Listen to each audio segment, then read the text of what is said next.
రాజీవ్ యువ వికాసం పథకాన్ని సీఎం రేవంత్ రెడ్డి అసెంబ్లీ ప్రాంగణంలో ఇప్పటివరకు ప్రారంభించడం జరిగింది. ఇక డీటెయిల్స్లోకి వెళితే జాతీయ ఉపాధి హామీ పథకంపై ప్రత్యేక దృష్టి పెట్టామన్నారు AP deputy CM Pawan Kalyan. జాతీయ ఉపాధి హామీ పథకంలో అవినీతిపై అసెంబ్లీలో డిప్యూటీ సీఎం సమాధానాలు ఇచ్చారు.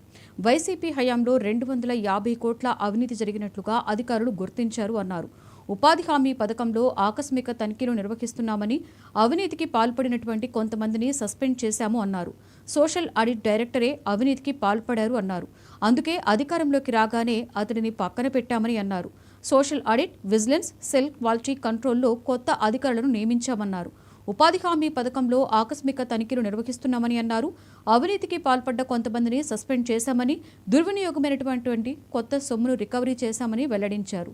ఉపాధి హామీ పథకంపై నేను ప్రత్యేక దృష్టి పెట్టానని డిప్యూటీ సీఎం పవన్ కళ్యాణ్ తెలియజేశారు. 250 కోట్ల రూపాయల అవినీతి జాతీయ ఉపాధి హామీ పథకంలో జరిగింది అన్నారు. సాక్ష్యాధారాలు లేక కేవలం 74 కోట్లు మాత్రమే రికవరీ అయ్యేటువంటి అవకాశం ఉంది. ఇప్పటికే 71 లక్షలు రికవరీ చేస్తాం. సంబంధిత అధికారులపై చర్యలు తీసుకుంటాము అన్నారు. జాతీయ ఉపాధి హామీలో సభ్యులు అడిగినట్లుగా వేజెస్ పెంచడం అనేది కేంద్ర ప్రభుత్వం నిర్ణయం తీసుకోవాల్సింది ఉంటుందని డిప్యూటీ సీఎం పవన్ కళ్యాణ్ తెలియజేశారు. శ్రీ పవన్ కళ్యాణ్ గారు, క్వశ్చన్ నంబర్ 762. అధ్యక్షులకు నమస్కారం సార్.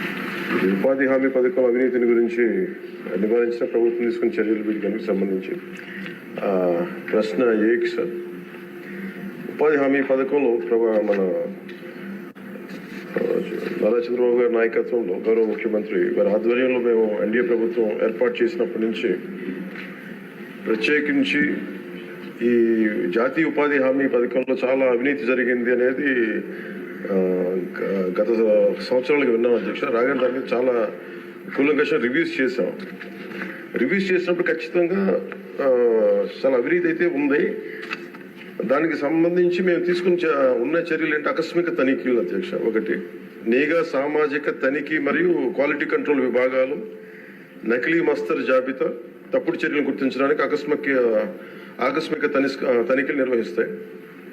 అలాగే క్వాలిటీ కంట్రోల్ తనిఖీ ఉంటుంది.